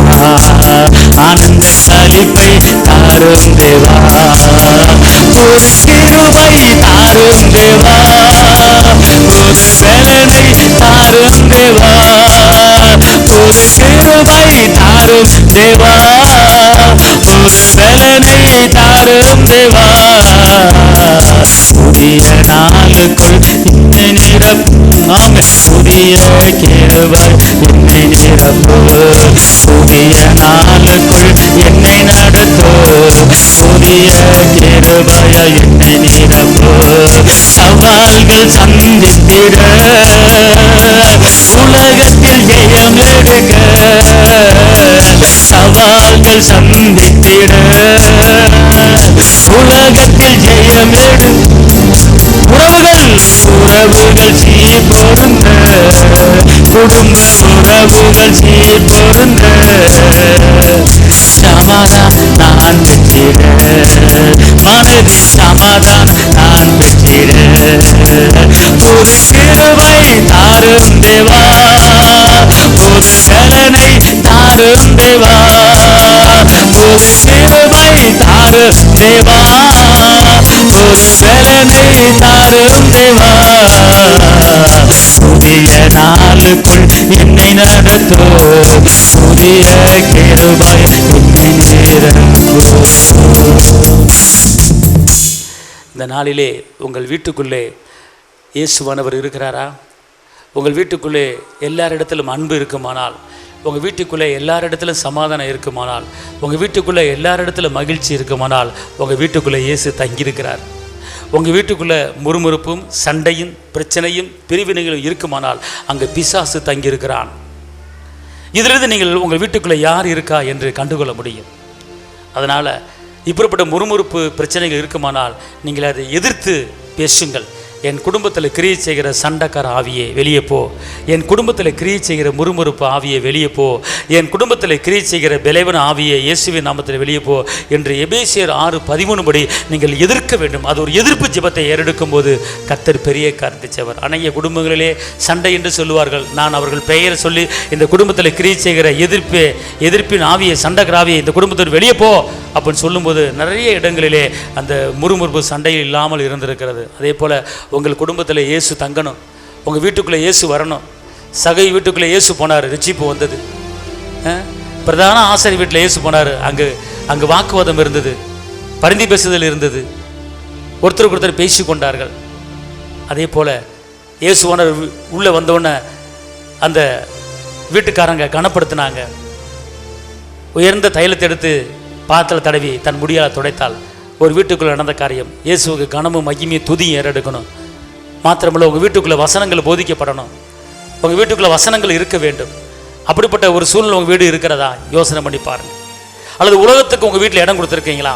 அல்லது உங்கள் வீட்டு சுவர்களிலே, உங்கள் வீட்டு நிலைகளிலே, உங்கள் உள்ளத்துகளிலே உலகப்பரமான எண்ணங்கள் இருக்கிறதா? உலகப்பரமான காரியங்களை வரைந்து வச்சிருக்கீங்களா? உங்கள் வீட்டு நிலைகளிலே தேவனுடைய வசனத்தை எழுத வேண்டும் என்று வேதம் சொல்லுகிறது. அதே போல் உங்கள் வீட்டு நிலைகளிலே இயேசுடைய வார்த்தையை எழுதுங்கள். வசனத்தை எழுதுங்க, வசனத்தை பேசுங்க. அங்கே தான் இயேசு இருப்பார். வார்த்தை தான் இயேசு, இயேசு தான் வார்த்தை. வார்த்தையை பேசுங்கள், உங்கள் வீட்டுக்குள்ளே இயேசு வந்துடுவார். பலவீனம் இருக்கிற இடத்துல அந்த பலவீனம் உள்ளவர்கள் பலவானாக மாறுவார்கள். இயேசு உள்ளே இருக்கணும். கர்த்தரை மகிமைப்படுத்தி கொண்டே இருக்கணும். கர்த்தரை துதித்து கொண்டே இருக்கணும். அந்த வீட்டுக்குள்ள தேவ பிரச்சனை இறங்கும் பார்த்துக்கொள்ளுங்க. மேல் வீட்டிலே அவர்கள் ஜெபித்தார்கள்.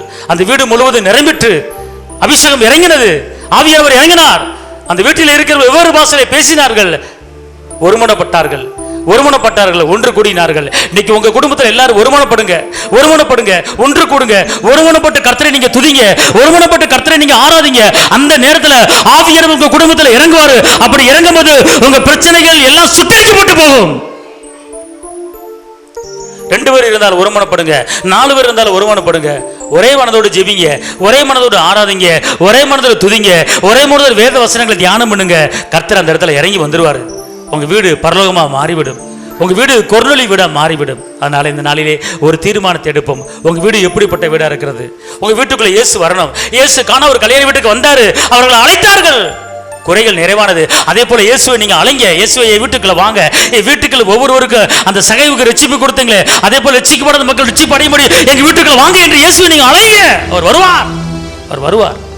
முறுமுறுப்பு வெளியே ஓடும், சண்டைகள் வெளியே ஓடும், பிரிவினைகள் வெளியே ஓடும், தேவ சமாதான குடும்பத்தில் கடந்து வரும்.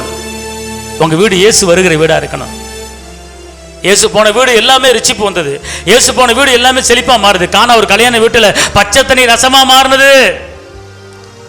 அதே போல உங்க வீட்டுக்குள்ள அற்புதங்கள் நடக்க போகுது. உங்க வீட்டுக்குள்ள அதிசயம் நடக்க போகுது.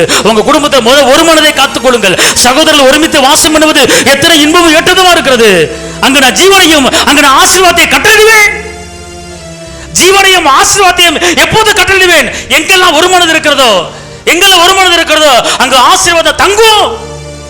சங்கீதத்தில் சொல்லப்பட்டிருக்கிறது, சகோதரர்கள் ஒருமித்து வாசம் பண்ணுவது எத்தனை இன்பம், அங்கு ஜீவனையும் ஆசீர்வாதத்தை கட்டளிடுவேன். அப்படி என்றால் உங்க வீட்டில் ஆசீர்வாதம் தங்க வேண்டுமா? உங்கள் குடும்பத்தில் இருக்கிற எல்லாரும் ஒரே மனதா இருக்காங்களா? ஒரே எண்ணத்தில் இருக்காங்களா? ஒரே சிந்தையில் இருக்காங்களா? சண்டை இல்லாம இருக்காங்களா? பிரிவினை இல்லாம இருக்காங்களா? அன்பா இருக்காங்களா? சமாதானம் இருக்காங்களா? ஏன் ஆசீர்வாத குடும்பத்துல தங்கல? ஏன் குடும்பத்துல சுகம் தங்கல? ஏன் குடும்பத்துல இன்னும் அதே நிலைமை? அப்பனா இயேசு அங்க இல்ல. இயேசு இருக்கிற வீடாக மாற்றுங்கள். அதுக்கு காரணம் ஒரு மனது, ஒரு மனது, அன்பு, ஒரு மனது. ஒரு மனது இருக்கிற இடத்துல ஆசீர்வாதம் தங்கும். சகோதரர் ஒருமித்து வாசம் பண்ணுங்க. வாசம் பண்ணுவது தங்குது. ஒரு மனதோட தங்குங்க, ஒரு மனதோட வாழுங்க. அங்க ஆசீர்வாதம் நீங்க கேட்காமல உங்க வீட்டுக்குள்ள வரும். நீங்க கேட்காமலே ஆசீர்வாதம் வீடு தேடி வரும். ஒரு மனதாய் வாழ கற்றுக்கொள்ளுங்கள். ஒரு மனதை கற்றுக்கொள்ளுங்கள். சமாதானமாய் கற்றுக்கொள்ளுங்கள். பிரிவினைக்கு இடம் கொடுக்காதீங்க. சண்டைக்கு இடம் கொடுக்காதீங்க. இயேசு வரமாட்டாரு. பிரிவினை இருக்கிறதுல இயேசு வரமாட்டாரு. சமாதான காரணர், அவருக்கு பேர் சமாதான காரணர். சமாதானம் வாழ்ந்து பாருங்க, சமாதானக்காரர் உள்ள வருவாரு. ரக்கபா துனமாதா சம்தட மதரபா. அப்பா மே துதிக்கிறமையா, மே துதிக்கிறமையா, மே துதிக்கிறமையா. லமதோ சம்கத டூலபா தூரபாலா ரத்தினி மாக்குல போதூரபாலா கராபா. கலக்க வேண்டாம். உன்னத தேவன் உன்னோடு இருக்கும்போது நீ கலக்கப்பட வேண்டாம். எதிர்காலத்தை குறித்து நீ கலங்காதே. எதிர்கால பிள்ளைகளை குறித்து நீ கலங்காதே. எதிர்காலத்தை பிள்ளைகளை எப்படி நான் வளர்ப்பேன், பிள்ளைகளை எப்படி படிக்க வைப்பேன், பிள்ளைகள் எதிர்காலம் எப்படி இருக்க போகிறதோ, இந்த வருமானத்தை வச்சு எப்படி குடும்பத்தை நடத்துவேன் அப்படிங்கிற கவலையில், அப்படிங்கிற எண்ணத்தில், அப்படிங்கிற நினைவில் யாராவது இங்கே இருந்தீங்கன்னா கர்த்தருடைய ஆவியினர் சொல்லுகிறார், தாயின் கருவிலே உருவாக்கும் முன்னே உன் பிள்ளையை நீ அறிவதற்கு முன்னால நான் அறிஞ்சிருக்கிறேன். உன் பிள்ளையை நான் நடத்துவேன். உன் பிள்ளைக்கு என்ன தேவை நான் செய்வேன். நீ கலங்க வேண்டிய அவசியம் இல்லை. அப்படிப்பட்ட கலங்கள் உள்ளங்கள் இந்த இடத்துல நின்று கொண்டிருக்கிறது. பிள்ளைகளை குறித்து கலங்கி தவித்துக் கொண்டிருக்கிற தாய்மாரே, கர்த்தர் சொல்றாரு, தாயின் கருவிலை உருவாக்கும் முன்னமே உன் பிள்ளையை நான் தெரிஞ்சுக்கிட்டேன், உன் பிள்ளையை அறிஞ்சுக்கிட்டேன். அதனால உன் பிள்ளை எதிர்காலத்தை பத்தி நீ கவலைப்படாத, நான் பார்த்துக் கொள்வேன். யெகோவா ஈரே.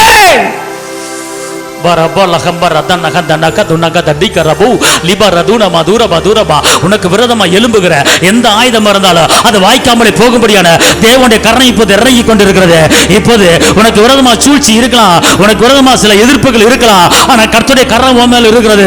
அவர் உன்னை வேலி அடைச்சிருக்கிறாரு, குடும்பத்தை வேலி அடைச்சிருக்கிறாரு. நீ கையிடி செய்யற எல்லா காரியத்தையும் வேலி அடைச்சிருக்கிறாரு. எந்த சத்துருவும் குடும்பத்துக்குள்ள வர முடியாது. கர்த்தருடைய ஆவியானவர் குடும்பத்தில் நிலைத்து கொண்டிருக்கிறார். அந்த வல்லமை குடும்பத்துக்கு வர முடியாது.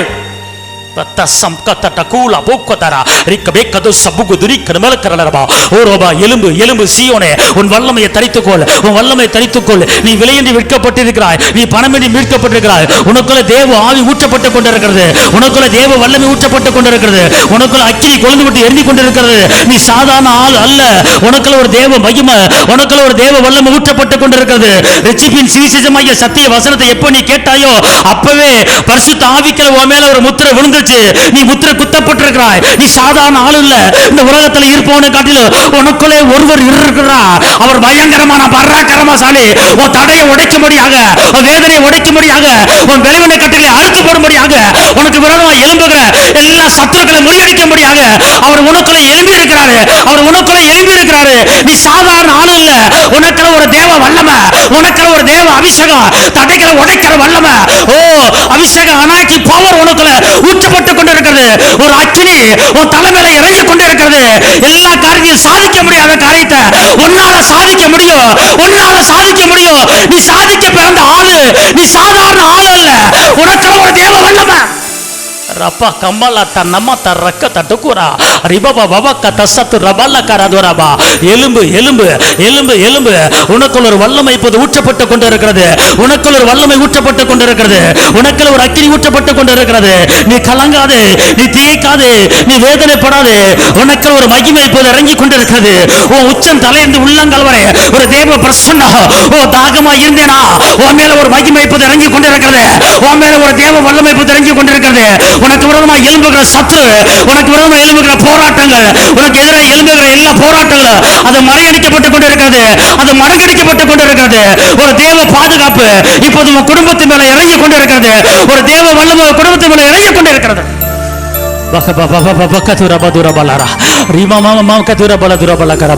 ஊற்றப்படுவதாக ஊற்றப்படுவதாக தேவ பாதுகாப்பை கட்ட விழுகிற, தேவ பாதுகாப்பை கட்ட விழுகிற, தேவ சுகத்தை கட்ட விழுகிற, ஐஸ்வர்யத்தை கட்ட விழுகிற. அப்ப இங்க நிக்கிற ஒவ்வொரு மேல ஒரு தேவ வல்லமை இறங்கட்டும், ஒவ்வொரு மேல ஒரு தேவ அபிஷேகம் இறங்கட்டும். எல்லா சோர்வின் ஆவிகள் வெளியேறுவதாக, எல்லா பலவீன ஆவிகள் வெளியேறுவதாக, எல்லா சண்டைக்கார ஆவிகள் வெளியேறுவதாக, எல்லா முறுமுறுப்பு ஆவிய குடும்பத்தை விட்டு வெளியே போ. ஒரு மனதை கட்ட விழுகிற, ஒரு மனதை கட்ட விழுகிற.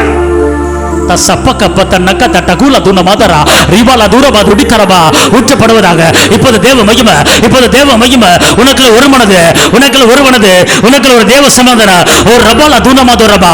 இப்போது இப்போது இப்போது இப்போது ஒரு வல்லமை உங்க மேல ஊற்றப்பட்டு கொண்டு இருக்கிறது, ஒரு மகிமை உங்க மேல ஊற்றப்பட்டு கொண்டு இருக்கிறது. நீ கவலைக்கு இடம் கொடுக்காது, நீ கலக்கத்துக்கு இடம் கொடுக்காது, நீ வேதனைக்கு இடம் கொடுக்காது. உனக்குள்ள இருக்கிற பெரிய காரியங்களை செய்ய போறாரு, உனக்குள்ள இருக்கிற அற்புதங்களை செய்ய போறாரு, உனக்குள்ள இருக்கிற ஒரு அதிசயங்களை செய்ய போறாரு. இதை உன் அதிசயங்களை காண பண்ண வைக்க போறேன், உன் அதிசயங்களை காண பண்ண வைக்க போறேன். இது ஒரு கண்ணு அதிசயத்தை பார்க்கலையா? உன் கண்ணு அதிசயத்தை பார்க்கும், பார்க்கும். ரத்தல பத்தர கத்தட்ட கூலா தூண மாதரபா ரிபாலா தூரபா பலபாயபாதே ஓத ரிபாலா தரபா. இப்போது ஒரு தேவ மகிமை உன் உள்ளத்துக்குள்ள ஊற்றப்பட்டு கொண்டிருக்கிறது, உன் அபிஷேக வல்லமை உள்ளத்துல ஊற்றப்பட்டு கொண்டிருக்கிறது. உனக்கு விரோதம் எழும்புகிற சத்துரு இப்போது ஓடிக்கொண்டிருக்கிறான், உனக்கு விரோதம் எழும்புகிற பொல்லாத சத்துரு இப்போது ஓடிக்கொண்டிருக்கிறான். உன்னை பலப்படுத்த ஆவியானவர் இறங்கி இருக்கிறாரு, உன்னை உற்சாகப்படுத்த ஆவியானவர் இறங்கி இருக்கிறாரு. ஒரு தேவ அக்கினி உன் மேல ஊற்றப்பட்டு கொண்டிருக்கிறது. உன் சரீரம் முழுவதும் ஒரு மகிமை இப்போது ஊற்றப்பட்டு கொண்டிருக்கிறது. உன் ஆத்மாவில் இருக்கிற போராட்டங்கள், ஆத்மாவில் இருக்கிற கவலை இப்போது சுட்டரிக்கப்பட்டு கொண்டிருக்கிறது. அந்த அக்கினி மயமானவர் உனக்கு விரோதமாக எழும்புகிற எல்லா போராட்டங்களையும் அவர் சுட்டரிக்கும்படி, அவர் சுட்டரிக்கும்படி இப்போது இறங்கி இருக்கிறாரு. பெற்றுக்கோ, பெற்றுக்கோ. ஆவியானவர் எனக்குள்ள வாங்க, ஆவியானவர் எனக்குள்ள வாங்க, என்னை உற்சாகப்படுத்த வாங்க. ஒரு ரபாலா தரபாலா தரபாலா தரபா ஒரிபாலா தூரபாலா தூரபாலா கரலரபா ஒரு ரபாலா தூரபாலா தூரபாலா கரலரபா. எலும்பு எலும்பு இப்போது மகிமை, எலும்பு எலும்பு இப்போது மகிமை. இப்போது தேவ கிருபை ஊற்றப்பட்டு கொண்டிருக்கிறது, இப்போது தேவ கிருபை ஊற்றப்பட்டு கொண்டிருக்கிறது. குடும்பத்துக்கு எதிராக செயல்படுகிற எல்லா அந்தகார வல்லமை இப்போது அழிக்கப்பட்டு கொண்டிருக்கிறது, இப்போது அழிக்கப்பட்டு கொண்டிருக்கிறது. உன் பிள்ளைக்கு விரோதமாக எழும்புகிற சத்துரு, உன் பிள்ளைக்கு விரோதமாக எழும்புகிற சத்துரு இப்போது மறக்கடிக்கப்பட்டு கொண்டிருக்கிறது. ஓ ரக்கல தூணமாதரபா. உன் பிள்ளை வாழ்க்கையில் வெற்றி இல்லையா? உன் பிள்ளை வாழ்க்கை விடுதலை இல்லையா? இதை விடுதலை கொடுக்கும்படி, வெற்றியை கொடுக்கும்படி ஆவியானவர் இறங்கி இருக்கிறாரு, ஆவியானவர் இறங்கி இருக்கிறாரு. எல்லா பிளவின கட்டுகள் அறுபட்டு கொண்டிருக்கிறது.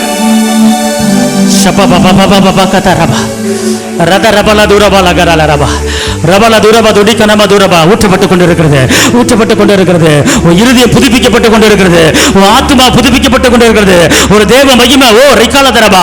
எல்லா முறுமுறுப்புகள் குடும்பத்தை விட்டு வெளியேறு, எல்லா சண்டைக்கார ஆவிய குடும்பத்தை விட்டு வெளியேறு. தேவ சமாதானத்தை குடும்பத்தை கட்டவில்லை செக்கமா கத்தரபா லத்துலவா தரபா லக்கரபா. இறங்கும் ஐயா, இறங்கும் ஐயா, தேவ பிள்ளைகள் மேல இறங்கும் ஐயா. எலியாவின் தேவனே, எலிசாவின் தேவனே, குடும்பத்துக்கு விரோதமா செயல்படுகிற அந்தகார வல்லமை வெளியே போ. வீட்டுக்குள்ள இயேசு வந்துட்டாரு, வீட்டுக்குள்ள இயேசு வந்துட்டாரு, வீட்டுக்குள்ள ஆவியானவர் வந்துட்டாரு, வீட்டுக்குள்ள சத்திய வசனம் வந்து விட்டது. வீட்டுக்குள்ள கிரியை செய்கிற பொல்லாத அந்தகார வல்லமையே உன்னை எதிர்க்கிறேன். Baraba bagala daraba la daraba riba baba baba daraba la daraba o riba la daraba la daraba la raba o riba la raba. ஓ பரிசுத்த ஆவியானவரே பலப்படுத்துங்க, பரிசுத்த ஆவியானவரே பலப்படுத்துங்க, உங்க பிள்ளைகளை பலப்படுத்துங்க. இப்போது ஆத்மால ஒரு தேவ மகிமை, இப்போது ஆத்மால ஒரு தேவ வேலை. இப்போது கவலைப்படாத, கவலைப்படாத. ஒரு வல்லமை ஊற்றப்பட்டு கொண்டிருக்கிறது, கவலைப்படாத. உன் பிரச்சனை இப்ப மாறுது, உன் வேதனை இப்ப மாறுது. நீ எதிர்பார்த்து கொண்டிருக்கிற காரியம் உன்னை தேடி வருது.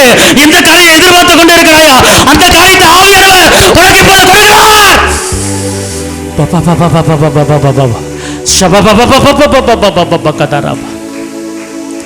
வர வேண்டும், வர வேண்டும், வர வேண்டும், வர வேண்டும், வர வேண்டும், வர வேண்டும், வர வேண்டும். தகப்பனே ஒவ்வொருவரையும் பலப்படுத்துங்கப்பா. இழந்ததெல்லாம் திரும்ப கொடுக்க போறீங்க. இந்த இடத்துல ஒரு சில பேர் நிறைய காரியங்களை இழந்திருக்கிறீங்க. கர்த்தருடைய ஆவியானவர் சொல்றாரு, மகளே தாவீது சிறியது முதல் பெரியவரை திருப்பி கொண்டது போல நீ இழந்த எல்லாவற்றையும் நீ திருப்பி கொள்ள போற, நீ திருப்பி கொள்ள போற. நீ பயப்படாதே என்றவர் சொல்லுகிறார். நீ பயப்படாது என்று அவர் சொல்லுகிறார். பகத்த செம்முரதீனி மாலாரபா. தேற்றப்படாத காரியத்தில் ஆவியானவர் உன்னை தேற்றிக் கொண்டிருக்கிறார். தேற்றப்படாத காரியத்தில் ஆவியானவர் தேற்றிக் கொண்டிருக்கிறார். தகப்பனே, நம்முடைய மகிமைக்கு நன்றி, உங்களுடைய பலத்துக்கு நன்றி, உங்களுடைய அபிஷேகத்துக்கு நன்றி, உங்களுடைய கிருபைக்கு நன்றி, உங்களுடைய வெற்றிக்கு நன்றி, உங்களுடைய விடுதலைக்கு நன்றி ராஜா. தகப்பனே, இந்த நாளிலே நிற்கிற தேவ பிள்ளைங்க மேலே ஒவ்வொரு வீட்லேயும் ஒவ்வொரு குடும்பத்துலேயும் நீங்கள் வரணும் ராஜா. நீங்கள் வந்து குடும்பத்தில் இருக்கிற குறைகளை நீக்கி போடுங்க தகப்பனே. காணா ஒரு கல்யாண வீட்டுக்கு வந்தீங்க, குறையை எடுத்து போட்டீங்க ராஜா. ஆண்டவரே கத்தாவே, பேதுரு மாமி வீட்டுக்கு போனீங்க, விளைவினத்தை எடுத்து போட்டீங்க ராஜா. ஆண்டவரே, ஜெப ஆலய தலைவன் வீட்டுக்கு போனீங்க, மரித்து கிடந்த மகளை உயிரோடு எழுப்புனீங்க ராஜா. அப்பா, காண ஒரு கல்யாண வீட்டுக்கு போனீங்க, எவ்வளவு பச்சை தண்ணியை ரசமாக மாற்றினீங்க. நீங்கள் எந்த வீட்டுக்கு போனாலும் அங்கே அற்புதம் ராஜா, எந்த வீட்டுக்கு போனாலும் அதிசயம் தகப்பனே. மார்த்தா மரியா வீட்டுக்கு போனீங்க, மரித்த லாசரு உயிரை எழுந்தான் தகப்பனே. அதே போல் இன்றைக்கி எங்கள் வீட்டுக்குள்ளே வாங்க ராஜா, நீங்கள் வாசம் பண்ணுங்க ராஜா, நீங்கள் தங்கிருங்க தகப்பனே. நாங்கள் இடம் கொடுக்குற ராஜா, இதோ கதவை திறக்கிற ராஜா. எங்களோட சாப்பிட வாங்க ஏசப்பா, எங்களோட சாப்பிட வாங்க ஏசப்பா. நாங்கள் உங்களோட சாப்பிடும்படியாக எங்களோடு வாங்க ராஜா, வாங்க ராஜா, வாங்க ராஜா. எங்களோடு பேசுங்கப்பா, எங்களோடு பேசுங்கப்பா. நாங்கள் செய்த பாவங்களை, செய்த குற்றங்கள், குறைகள் எதுவும் எங்களிடத்தில் இருக்கமானால் எங்களை ஒரு விஷயம் மன்னித்து எங்கள் வீட்டுக்கு வாங்க ராஜா. சகை வீட்டுக்கெல்லாம் போனீங்களே ராஜா, சகைவை ரசிப்பு கொடுத்தீங்களே. எங்கள் வீட்டில் ரசிக்கப்படாமல் எத்தனையோ பேர் இருக்காங்க, அவங்க ரசிப்படைய எங்கள் வீட்டுக்கு வாங்க ராஜா. வாங்கப்பா, வாங்க. எல்லாம் கூப்பிடுவீங்களா ஏசப்பா எங்கள் வீட்டுக்கு வாங்க? எல்லாம் வாயத்தரம் சொல்லுவீங்களா ஏசப்பா எங்கள் வீட்டுக்கு வாங்க? ரசிக்கப்படாத ரசிப்படைய எங்கள் வீட்டுக்கு வாங்க ஏசப்பா. முறுமுறு பாவி விளக்கு எங்கள் வீட்டுக்கு வாங்க ஏசப்பா. துர்ஷபல துனமல துரபல கரலரபா, ஓரபல துனம துரபல துனமல கரலரபா, ஓஷம் துடம துரபல கரலரபா. ஹல்லேலூயா. வர வேண்டும் தேவாவியே எங்கள் உள்ளத்திலே, வர வேண்டும் தேவாவியே எங்கள் இல்லத்திலே. ஆட்கொள்ளும் ஐயா அபிஷேகியும், அனல் மூற்றும் ஐயா அனல் மூற்றும். எங்களை ஆட்கொள்ளும் ஐயா அபிஷேகியும், அனல் மூற்றும் ஐயா அனல் மூற்றும். உள்ளத்தில் அணைய வேதனைகளை சுமந்து கொண்டிருக்கிற உங்கள் மேலே கர்த்தர் ஒரு தேவ மகிமையை இப்போது ஊற்றி கொண்டிருக்கிறார். அவருடைய பிரச்சனத்தில் உங்கள் பிரச்சனைகள் பர்வதங்களை போல உருகி கொண்டிருக்கிறது. உங்கள் பிரச்சனை ஒவ்வொன்றா உருகிட்டு இருக்கு, உங்கள் வேதனை ஒவ்வொன்றா உருகிட்டு இருக்கு, உங்கள் கஷ்ட நஷ்டங்கள் ஒவ்வொன்றா உருகிட்டு இருக்கு. இங்கே பயப்படாது என்று சொல்கிறார். தகப்பனே, உண்மை துதிக்கிறோம், உண்மை ஸ்தோத்திரிக்கிறோம். இந்த நாளிலே எங்கள் வீட்டுக்கு நீங்கள் வாங்க, தங்கியிருங்க, போஜனம் பண்ணுங்க. ஆண்டவரே, இந்த நாளில் இந்த வார்த்தையை கொடுத்ததுக்கு நன்றி. இங்கே வந்திருக்கிற ஒவ்வொருவரையும் ஆசீர்வதிங்க. தேவ கிருபையால் தேவ பலத்தால் இருப்பாங்க. இயேசுவின் நாமத்தில் பிதாவே, ஆமென். என் ஆத்துமாவே கர்த்தரை ஸ்தோத்திரி, என் ஆத்துமாவே கர்த்தரை ஸ்தோத்திரி, அவர் செய்த சகல உபகாரங்களையும் மறவாதே. ஆமென்.